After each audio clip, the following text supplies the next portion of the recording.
আমি হলাম এক ডাইনি যে শিশুদের খুশি করতে পছন্দ করে। এবং আমি তাদের কি করেছি? কিছুই না, আমি শুধু তাদের কিছু কটন ক্যান্ডি খাইয়েছি, যেগুলো খেয়ে তারা আমার বশে চলে এসেছে। খুব শীঘ্রই তারা আমার কটন ক্যান্ডির জগতে চলে যাবে। সেখানে তারা খুব শীঘ্রই বুড়ো হয়ে যাবে, কারণ সেখানে সময় অন্য নিয়মে চলে। এই জগতের 1 মিনিট আমার কটন ক্যান্ডির জগতের 1 বছর।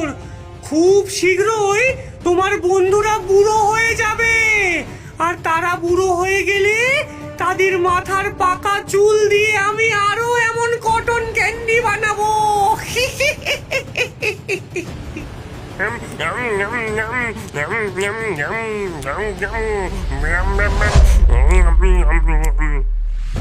জগা, রানী, আমার বন্ধুরা কোথায় চলে গেল?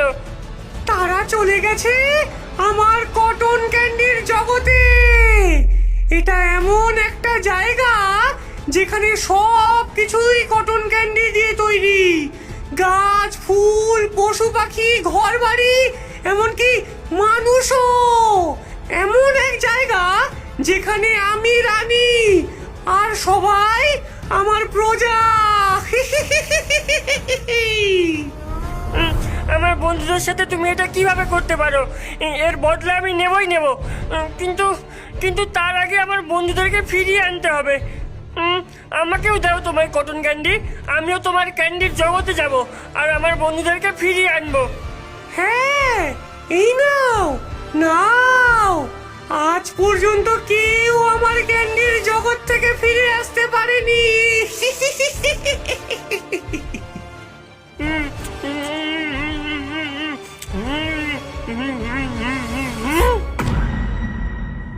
ভোম্বল কটন ক্যান্ডির এক রঙিন জগতে পা রাখে। তার চারিপাশের সবকিছুই কটন ক্যান্ডি দিয়ে তৈরি, এমনকি আকাশে ভেসে যাওয়া মেঘও বড় বড় এক একটা কটন ক্যান্ডি। এটা আমি কোথায়?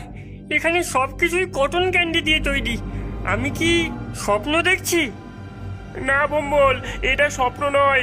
আমরা ওই ডাইনির কটন ক্যান্ডি খেয়ে এই জগতে আটকে পড়েছি।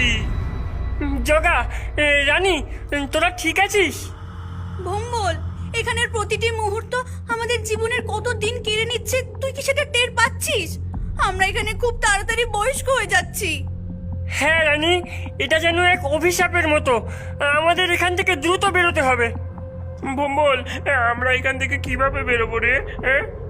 আমি জানি না, কিন্তু এখান থেকে বেরোনোর কোনো তো উপায় আছেই। সেটাই আমাদের খুঁজে বার করতে হবে। চল, আমরা এই জায়গাটা ঘুরে দেখি। আমরা নিশ্চয়ই কোনো না কোনো উপায় ঠিক খুঁজে পাবো।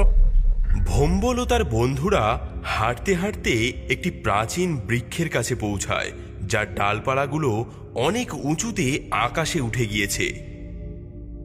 তোমরা এখানে নতুন, তাই না? এই জগতের অভিশাপ থেকে মুক্তির পথ খুঁজছো? হ্যাঁ, আমরা ফিরে যেতে চাই। এখান থেকে ফিরে যাওয়ার একটি পথ আছে, কিন্তু তোমাদের সাহস এবং বুদ্ধিমত্তা দিয়েই তোমরা এখান থেকে বের হতে পারবে।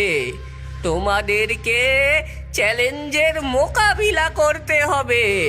বলো, তোমরা কি এর জন্য প্রস্তুত?